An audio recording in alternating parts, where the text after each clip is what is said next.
ইদানিং অনেক বেশি গরম। কোন এলাকায় গরমের মাত্রা কেমন জানি না, বাট আমরা যে এলাকায় আছি এখানে তো গরমের যন্ত্রণায় পুরাই অতিষ্ঠ হয়ে যাচ্ছে।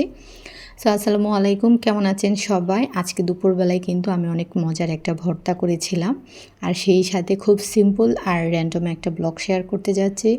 আসসালামু আলাইকুম। তো এখানে আমার হাজব্যান্ড অফিসে চলে যাওয়ার পর আমি আমার বাসার যে ফার্নিচারগুলো ওগুলাকে আমি মুছে নিচ্ছিলাম। ওগুলো দেখা যায় প্রায় প্রত্যেক দিনই মোছামুছি করতে হয়।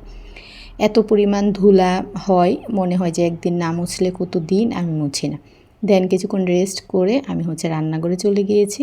আর আজকে কিন্তু অনেক মজার একটা ভর্তাও করেছিলাম আমি, সেই সাথে আলু টমেটোর ঝোল করেছিলাম। গরমের মধ্যে এরকম ঝোল ঝোল তরকারি খেতে আমার তো বেশ ভালোই লাগে। তরকারিটা হয়ে গেলে আমি আজকে একটু চাপা শুটকির ভর্তা করছি। আমার কাছে মনে হয় চাপা শুটকির ভর্তা পছন্দ করেন না এরকম কোনো মানুষ নেই, সবাই খুব পছন্দ করেন। আর আজকে আমি এটা তেলে ভেজে নিচ্ছিলাম, যদিও খোলায় ভেজে করলে আরও বেশি ভালো লাগে, বাট আমার হাজব্যান্ড এভাবে তেলে ভেজে করে খেতেই বেশি পছন্দ করে।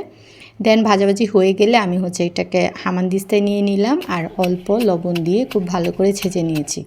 এটা শিলপাটায় বেটে নিলে আরও বেশি ভালো হতো, বাট বাটাবাটি করতে আমার অত একটা পছন্দ না, তারপরও আমার শিলপাটাটা অত একটা ভালো না। এই তো আমার ভর্তা কিন্তু হয়ে গিয়েছে। আর এরকম ভর্তা হলে কিন্তু আমার মনে হয় আর কোনো কিছুই লাগে না। ভর্তা আর লেবুর সাথে থাকলে 1 প্লেট ভাত অনায়াসেই খেয়ে ফেলা যায়। তারপর এখানে দুপুরবেলা রান্না করেছি, যে ওগুলা কিছু হাঁড়ি পাতিল ছিল, সবগুলাকে আমি ধুয়ে নিয়েছি, দেন খেতে বসে গিয়েছি। সো আজকের ভিডিও পর্যন্তই। সবাই ভালো থাকবেন। Thank you so much for watching this video.